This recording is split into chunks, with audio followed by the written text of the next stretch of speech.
لو لسه سنة أولى مطبخ ونفسك تعملي حاجات حلوة لعيلتك، تعالي شوفي الفيديو ده عن أهم 10 أدوات لازم يكونوا موجودين عندك في مطبخك لو بتحبي الخبيز والحاجات الحلوة. معظم وصفات الحلويات هتلاقوا مكتوبة بالأكواب المعيارية.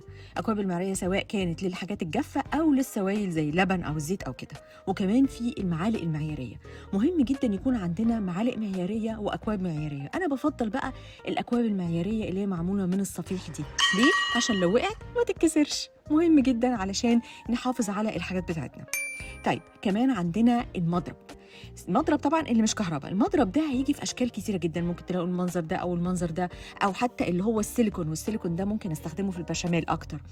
لكن المضرب السلك لازم يبقى مضرب قوي ومحترم وماسك نفسه. قطاعات الحلويات مهمه علشان لو عايزين نعمل بيتي فور او عايزين نعمل كوكيز للولاد، وفي منها بيبقى اشكال صغنطوطه، خصوصا بتبقى يعني لو عايزه اعمل السابليه فافتح الواحده الكبيره وبعدين افتح قطعه صغيره جواها. بقى دلوقتي للصواني.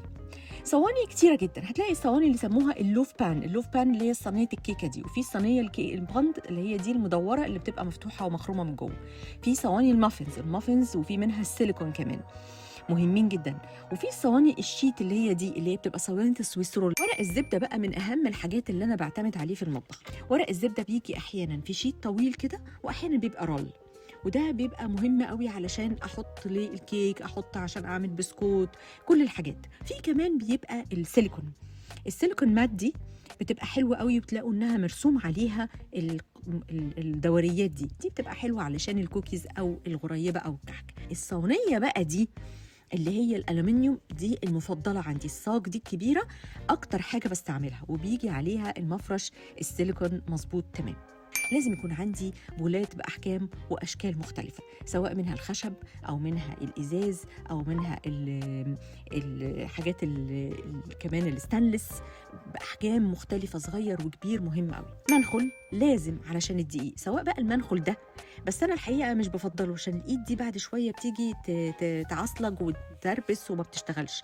المصافي دي مهمة قوي، وهي دي اللي أنا بعتمد عليها بأحجام برضو صغيرة وكبيرة، ممكن تجيبوا حجم وسط وخلاص. معالق السيليكون والسباتيولا دي مهمة قوي عشان تنزلي بيها العجين، عشان تقلبي بيها شوكولاتة على النار، جناش، أي حاجة. في وصفات بتحتاج لبرش برتقان أو ليمون. المبرشة دي أو المبشرة دي مهمة قوي عشان بتطلع لنا برش ناعم قوي للبرتقان.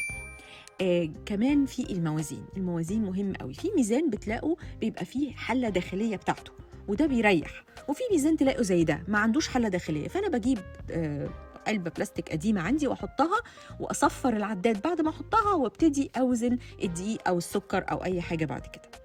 طبعا النشابة دي مهمة قوي.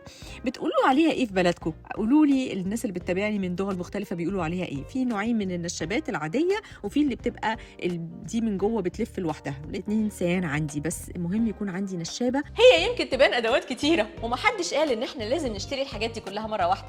انا ما جبتهمش ابدا مرة واحدة، انا جبتهم على مدى سنين طويلة، وكل ما الاقي حاجة حلوة وتفيدني اجيبها، وكل ما الاقي نفسي تقدمت في مستوى الشغل بتاعي والاقي حاجة تساعدني اكتر بجيبها. المهم في الموضوع ان احنا ما نكركبش المطبخ ونجيب اللي احنا عايزينه وبس، ونفتكر ان النفس هو المهم. هشوفكم الحلقه الجايه.